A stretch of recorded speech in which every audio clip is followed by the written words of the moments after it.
If you want to throw a baseball really, really hard with repeatable mechanics and throw a lot of strikes while staying healthy, these 5 things have helped thousands of guys across the world, across decades, across the century, and I've got them broken down from the floor up, from the feet to the head. They are: number 1, root the toes. Number 2, screw the knee. Number 3, tighten the stomach. Number 4, which we're going to talk about today, is visually what you're looking at. Number 5 is breathe with conviction.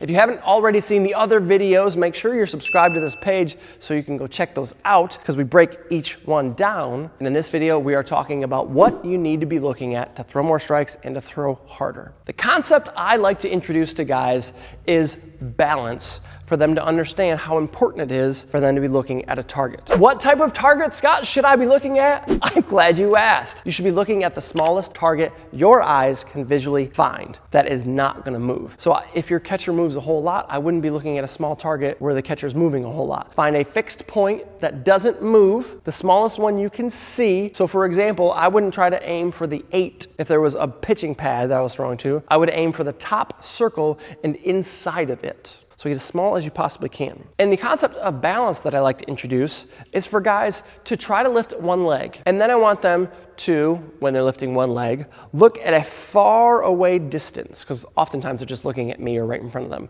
Look at a far away distance, and then you'll notice sometimes for some guys they get a little bit less balanced. Then I want them to move their head back and forth. And you can see in the video my ankle's starting to go as I move my head back and forth. Now I want you to close your eyes and try to stay balanced. What happens is balance is comprised from hearing, from visual, like seeing, and other components. But if you take away your sight in any way, you are going to disrupt your balance. If you take away your hearing in any way, it can disrupt your balance. It's called your equilibrium, your ability to basically maintain balance. So the more your eyes are moving and the less your eyes are on a small target and fixed and focused, the more likely you are to be unbalanced. When you are unbalanced, it is hard to maintain the root, the screw, and the control of your stomach through your mechanics. If you are not balanced throughout, you're doing a lot on one leg. You are then rotating on one leg and then landing onto one leg and throwing on one leg. That requires a lot of balance and coordination. The more your eyes are moving, so for example, if you take your eyes off the target when you lift, or you take your eyes over somewhere else when you lift, or you're just looking at a general vicinity of the catcher and hoping it hits the glove, you're not as likely to be as repeatable with your mechanics, and you're not as likely to be pinpoint accurate with your command. You might have control, you're around the zone, but you lack that command because visually you are not locked on a small target. And this isn't just on the mound. It is on the mound in games for every throw. It is on the mound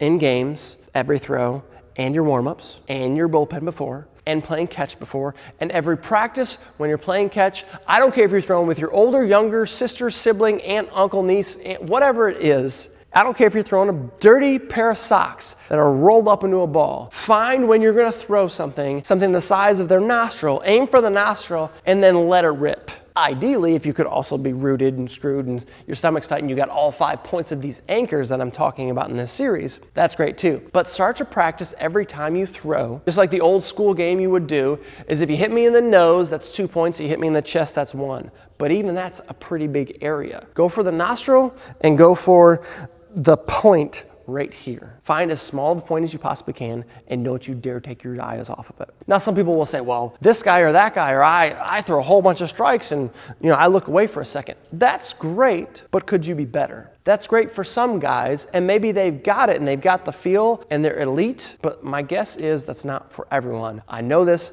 I've worked with over 1,000 pitchers the last decade and a half, and I've seen it, and I was that guy too.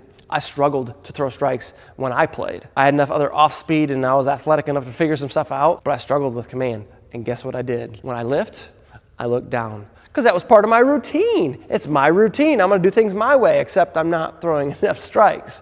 So if you're struggling at all to throw strikes, or you want to get even better, have your eyes on that target so you're not losing balance, and so that you're able to more consistently rotate as well. Because if you are more balanced and you can rotate more easily because your eyes are fixated on a point, oftentimes your rotation can happen with less effort, it can happen stronger, and you can then throw harder as well. If you're loving these tips and you really are looking forward to number 5, or you haven't seen any other ones, or you want any other tips in general, make sure you're subscribed to this page so you can get all the Healthy Velo tips.